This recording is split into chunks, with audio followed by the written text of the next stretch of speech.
Hoy vamos a tocar un tema que es de mucha actualidad,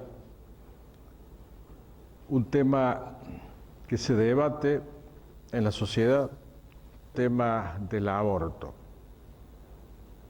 He escuchado distintas opiniones, distintas ideas, distintos pensamientos, pero nadie dice lo que dice Dios. O sea que yo acá no les voy a transmitir una opinión personal. Simplemente les voy a transmitir lo que dice Dios sobre este tema. A través de la palabra de Dios, a través de la Biblia. La palabra aborto significa la muerte de un bebé aún no nacido por causas naturales o por asesinato deliberado.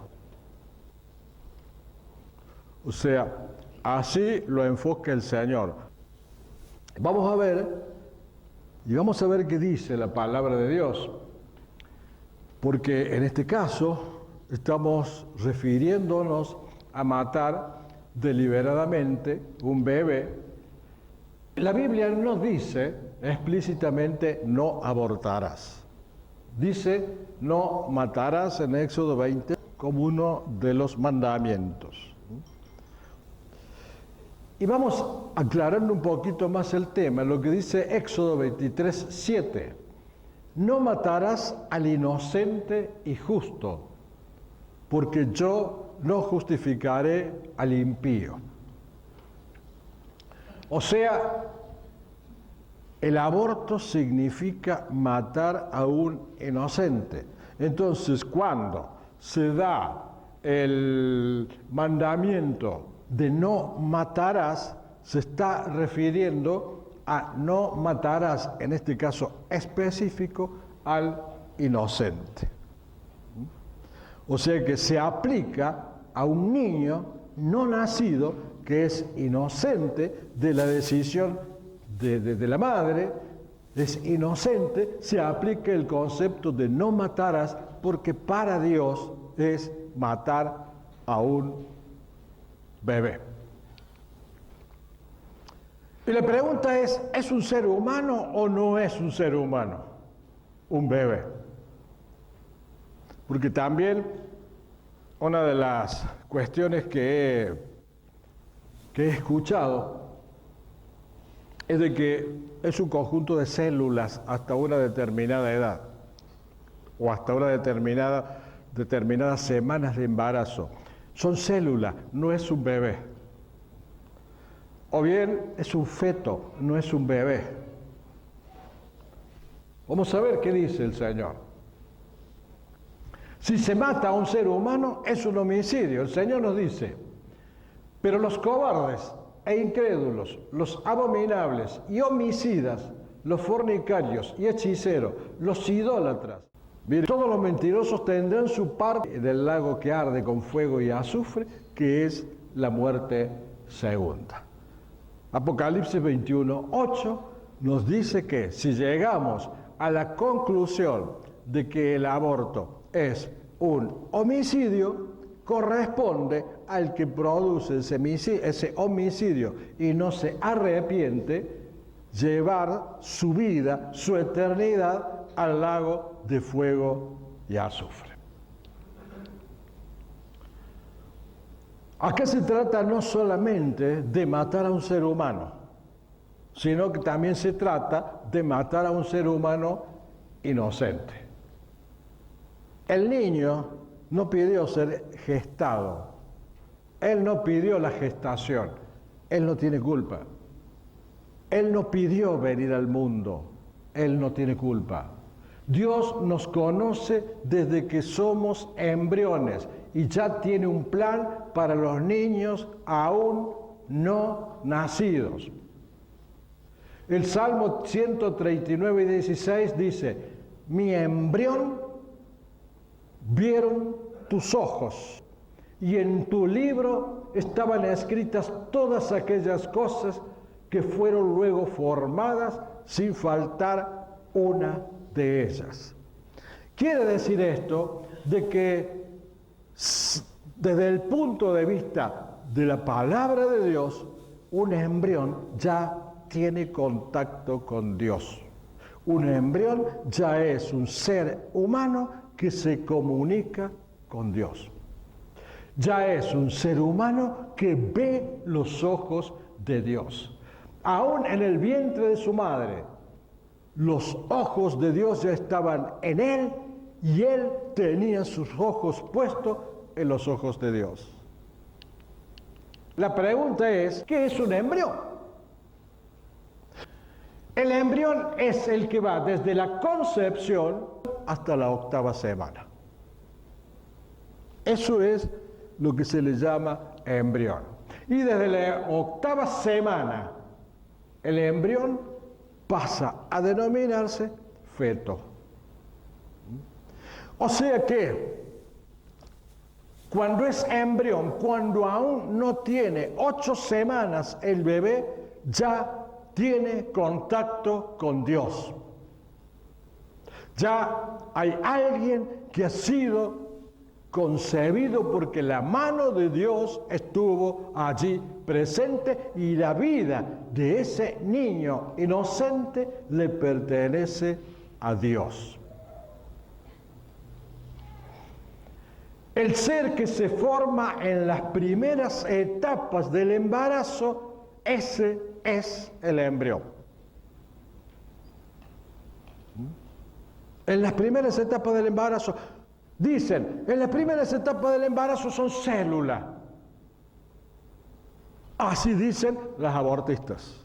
Es una célula, entonces lo que estamos sacando es una célula. Mentira. Y eso lo puede decir un médico también. Mentira. Mienten para matar. Mienten para asesinar.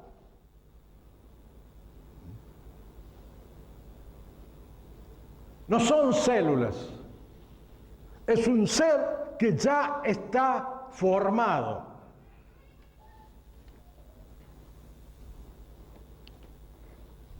Según los abortistas, un embrión no es un ser humano.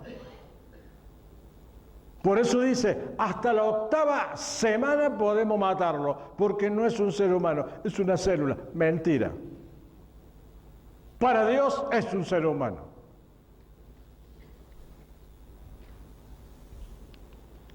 Dios sí los reconoce como personas desde el mismo momento en que son concebidos.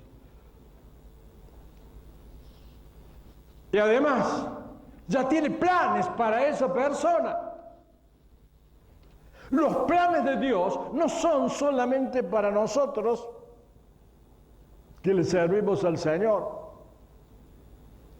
Los planes de Dios no son para ustedes que forman parte de la Iglesia de Cristo. No son solo para ustedes, no son solo para nosotros. Los planes de Dios son también para aquellos desde que son embriones. Usted está en los planes de Dios o ha estado en los planes de Dios desde antes de la formación del mundo. Con más razón, desde que es un embrión o desde que fue un embrión. Dios conoció y santificó al profeta Jeremías antes de que se formase en el vientre. Su plan ya estaba trazado. Debía ser el profeta de las naciones. Dice, vino pues palabra de Jehová a mí diciendo, antes que te formase en el vientre te conocí. Así decía del profeta, y antes que nacieses te santifiqué y te di por profeta a las naciones. O sea, lo conoció desde antes que se forme y lo santificó desde antes de que nazca. Mientras estaba en el vientre de su madre. ¿Qué dice Pablo de sí mismo? Pero cuánto agradó a Dios que me apartó desde el vientre de mi madre. Dios apartó a Pablo, lo llamó para el servicio a Dios desde el vientre de la madre. Y a nosotros nos llamó desde el vientre de nuestra madre, desde el vientre de mi madre. Y me llamó por su gracia revelar a su Hijo en mí.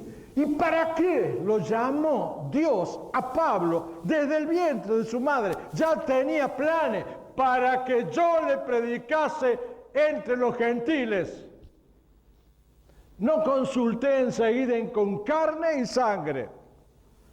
Ya tenía el plan Dios de llamarlo a Pablo cuando estaba en el vientre de su madre para que predicase la palabra de Dios a los gentiles, a nosotros. Dios conoce y tiene un plan de vida para cada niño que se está gestando. Ese niño que está en el vientre de una mujer, ya tiene Dios un plan para él, para su vida. Cuando se está abortando, cuando una madre está produciendo el aborto, está impidiendo que se cumpla ese plan de Dios en ese niño. Es un atrevimiento, por lo tanto, del ser humano interrumpir la obra de Dios. Solo Dios puede impedir un nacimiento.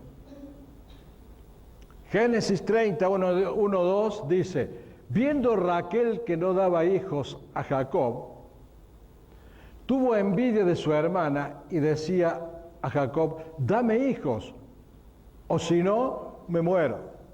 Jacob se enojó contra Raquel y dijo, ¿soy yo acaso Dios quien te impidió el fruto de tu vientre? Con esto le quiso decir, el único que impide es Dios. El único que debe impedir es Dios. Dar a luz o no hacerlo no es un derecho de las madres. Es facultad solo de Dios. No sos dueño de tu hijo o dueña de tu hijo cuando está en la panza. No sos dueña, estás forjando, estás formando una persona que tenés que formarlo como una persona de bien para que en su vida se cumplan los planes de Dios para esa persona, que no son los tuyos.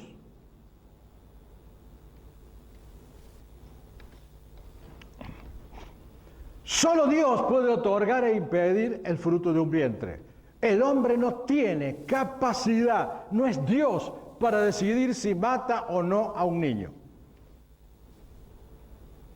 La vida solamente le pertenece al mismo Dios. Y es el mismo Dios quien nos forma desde el vientre materno. Porque tú formaste mis entrañas. Dios formó las entrañas de David. Tú me hiciste en el vientre de mi madre. Lo formó Dios. No te pertenece, no es tuyo. No podés disponer de su vida. Porque Él formó a esa persona en el vientre de una madre para que se cumpla un plan que Él tiene para esa persona. Así dice Jehová, hacedor tuyo. ¿Quién es tu hacedor? El hacedor es Dios. Así dice Jehová, hacedor tuyo, y el que te formó desde el vientre, el cual te ayudará. No temas, siervo mío Jacob, y tú, Jesurún, a quien yo escogí. ¿Quién te formó en el vientre? Jehová, Dios. O sea que el proceso de multiplicación de células, creación de órganos, arterias, extremidades, todo eso lo hace Dios. En la ley de Moisés se pagaba con la vida por el aborto provocado. Dice, si algunos riñeren e hirieren a mujer embarazada y ésta abortare, pero sin haber muerte, serán penados conforme a lo que le impusiere el marido de la mujer y juzgaren los jueces. Mas si hubiere muerte, entonces pagará vida por vida. O sea, como saben, la ley de Moisés se aplicaba en los tiempos del Antiguo Testamento. Quiere decir que no es aplicable a estos tiempos que estamos bajo la gracia. Pero sí nos deja una enseñanza. Nos deja la enseñanza de que la vida de un niño por nacer es tan importante como la vida de un niño nacido o la vida de un adulto. Es tan válido o da tanta validez a la vida del ser nacido como al no nacido. Y decía que si un hombre mataba a espada a otro hombre, decía debía ser muerto a espada también. Igualmente, si el hombre provocaba un aborto, él debía pagar con su vida. Porque es muerte de una persona. El aborto es aborrecible para Dios. 6 cosas aborrece Jehová y aún 7 abomina su alma: los ojos altivos, la lengua mentirosa, las manos derramadoras de sangre inocente. Derramar sangre inocente es aborrecible para Dios. Las leyes humanas no deben dejar de lado las enseñanzas de Dios. Génesis 1:28 dice: y les bendijo Dios y les dijo: fructificad y multiplicaos, llenaos la tierra y sojuzgadla y señoread en los peces del mar, en las aves de los cielos y en todas las bestias que se mueven sobre la tierra. O sea, que Dios estableció el matrimonio entre el hombre y la mujer, y el fruto de ese amor son los hijos. Esa bendición no podemos dejar de recibirla si es que han sido ya concebidos. La Biblia dice que lo concebido en la mujer es una persona. Los hijos luchaban dentro de ella, dice Génesis 25:22. Se refiere al nacimiento de Jacob y de Esaú. Estaban en la panza y ya luchaban entre ellos. O sea que no eran glóbulos. Y lo que Dios dice es esto. Eran personas que ya luchaban por ser uno más poderoso que el otro, en la panza. Dentro de ella ya luchaban. Mire que si no eran personas, no habla de feto, sino dice los hijos. Habla de hijos que eran antes y después de nacer. No importa si yo estoy de acuerdo o no estoy de acuerdo. Yo soy de Cristo y quiero saber lo que dice Dios. No interesa lo que digo yo.